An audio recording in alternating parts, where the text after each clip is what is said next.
Hey guys, this is OddOneGaming. This is going to be another Dragonheir Silent Gods video. In today's video, I'm going to show you the team that I've found to use for the sake of Grave of Wrath, stage 15, to unlock us that mythic gear. And it's a little bit of a quirky one, but it's definitely a fun one that hopefully all of you can use out there.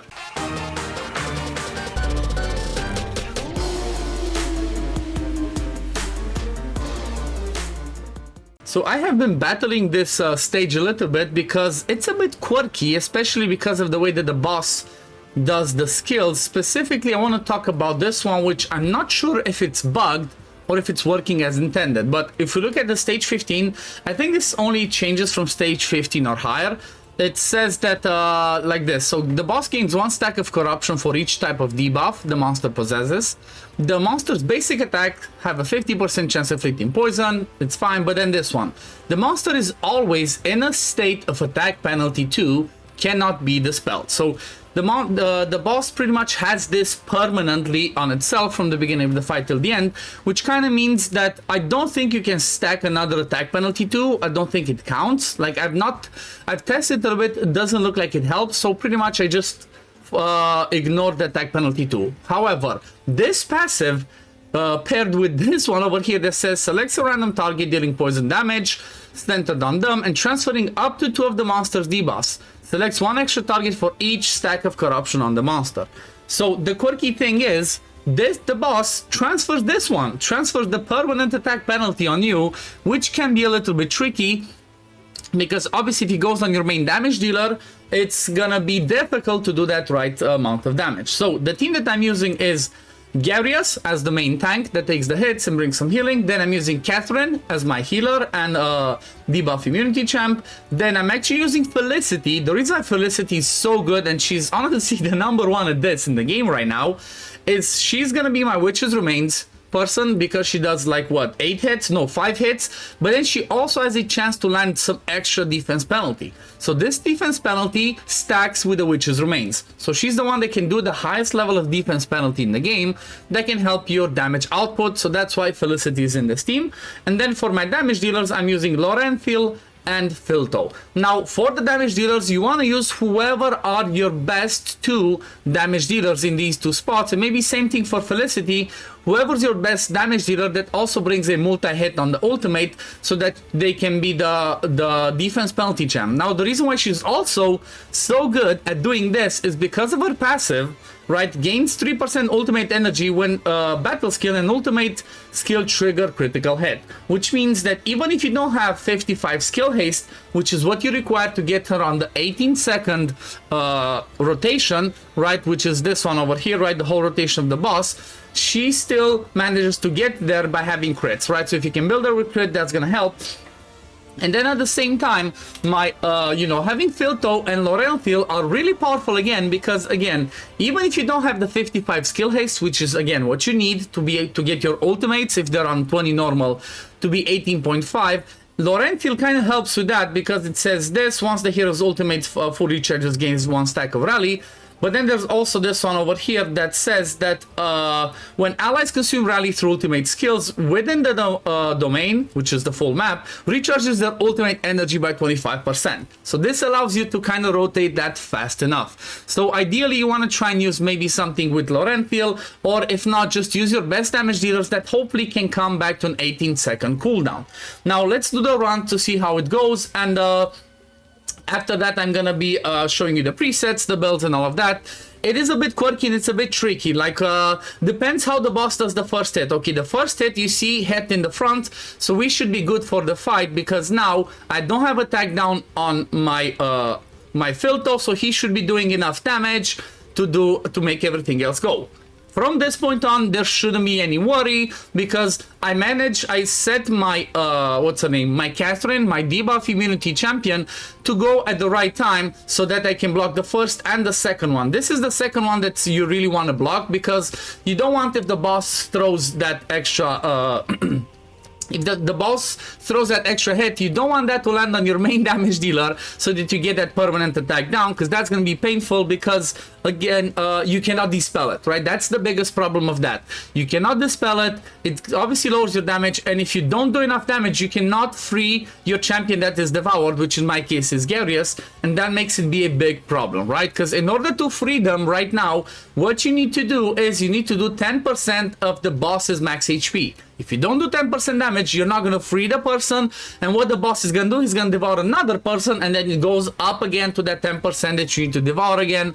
Pretty much this fight becomes extremely complicated if you don't have strong damage dealers. But as you can see, this one worked pretty fine. Obviously, it's subject to RNG. It can, you know, maybe sometimes randomly fail if some extremely bad RNG happens, but this looks pretty safe. It looks pretty good. Now, let me show you the presets that I'm using. So, for skill timings, Garius is full YOLO. Whenever he has the ultimate ready to heal, he goes ahead and does that.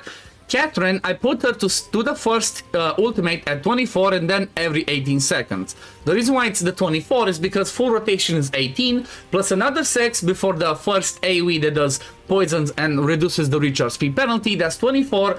So then she's gonna put a debuff immunity for 10 seconds and cover the first 2 hits, which are the most problematic ones.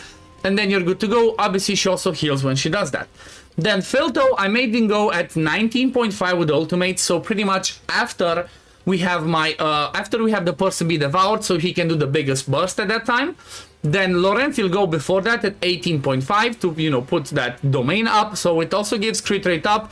Honestly, because of this, I could even lower my Filto's crit rate, I just realized. So you can have your Filto, your damage dealer, at, what's this, 70%, right? 70% crit rate is enough because he puts that crit rate up and you're good to go. And then my Felicity, I put Felicity to be at 16.5, and the reason for that is she does take a while to like scale this up. This defense penalty doesn't like boom instantly happen. It takes like 2-3 seconds to land all of her 5 hits, and then, you know, it can go up to another 3 ones. So if it goes to the maximum of ones, that's gonna be 8 stacks of this. That's 16% more defense reduced, and that's obviously gonna be extremely helpful. So definitely look at this and keep that in mind.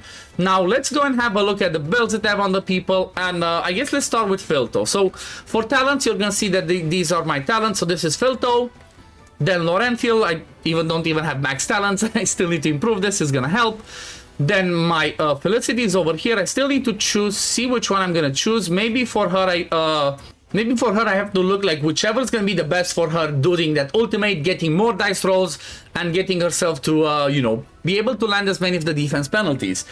Then Laurentiel, again, like I said, just this. Garius over here, I have to choose the next one. I don't think I have enough stones anyway to do it, so I'm going to have to look at that. And then Catherine, same thing, just pretty basic.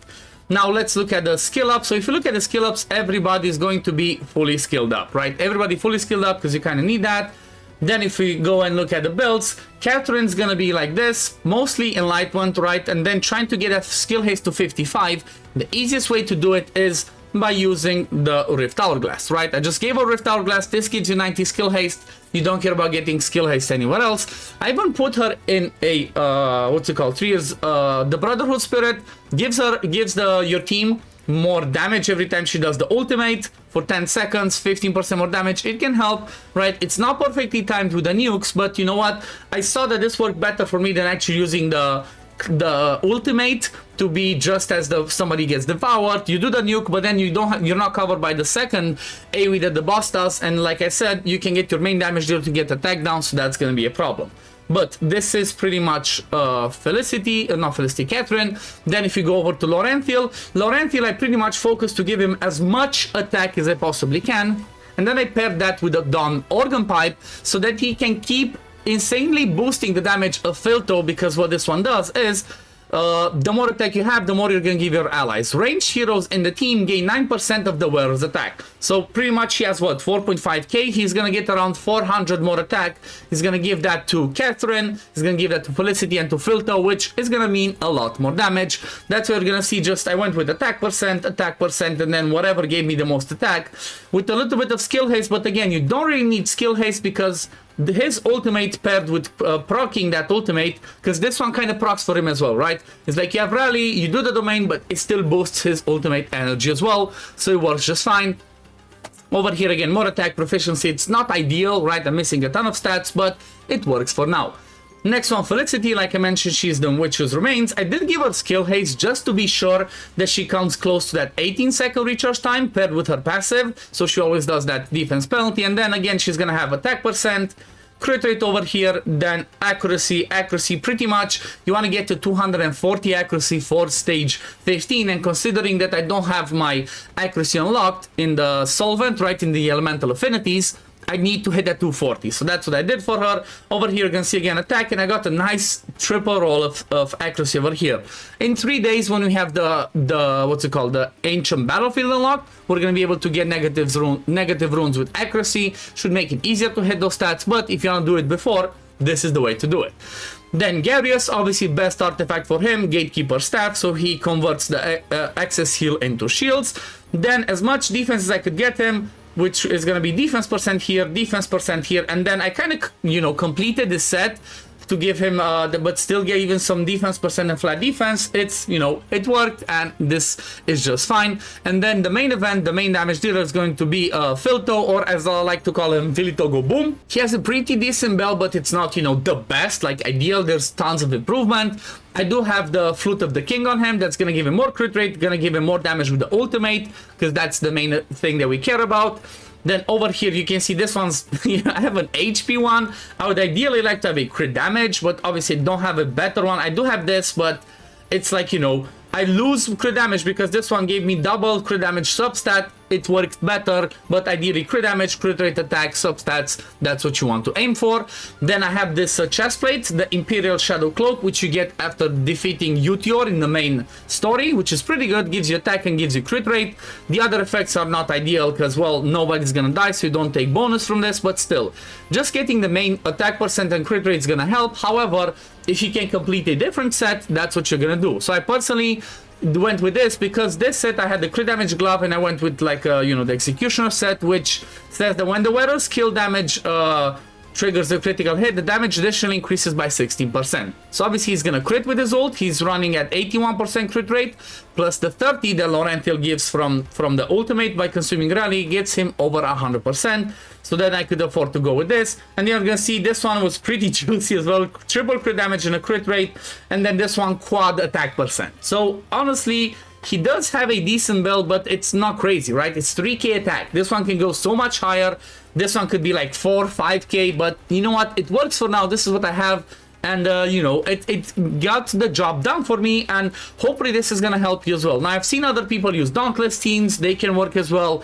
You can try and use Wild teams, but pretty much you want, like I said, in the damage slots, which is going to be your Laurential and your Filto, your best possible damage dealers, and ideally you want to get them as close to the 18-second recharge time on the ultimate as possible, because like I mentioned, you definitely want to have that damage be done when that person is devoured, right? When your tank, which in my case is Garius, when he's devoured, you want to blast the damage so you can free them as soon as possible. Otherwise, the boss is going to keep healing, right? And then you lose a person from there. So I guess this is the team, right? This is what I used. Hopefully this helped you. If this team did help you, please consider liking the video, subscribing to the channel to see when I upload next. Also, don't forget you can support me as a content creator by binding to me using code OddOne. Once we hit level 99, we're all gonna get a ton of free stuff, but as soon as you use the code, you're gonna get some free stuff. And also, the more people support me, the more giveaways I'm gonna have to give you. And also at the same time, if you do decide to spend, which I never tell people to spend, but if you do decide to spend, I get like 3% out of that. So, you know, it helps me in my content creator journey. But yeah, thank you for watching, and I'm gonna see you on the next one. Peace, love, take care, everyone. Bye guys.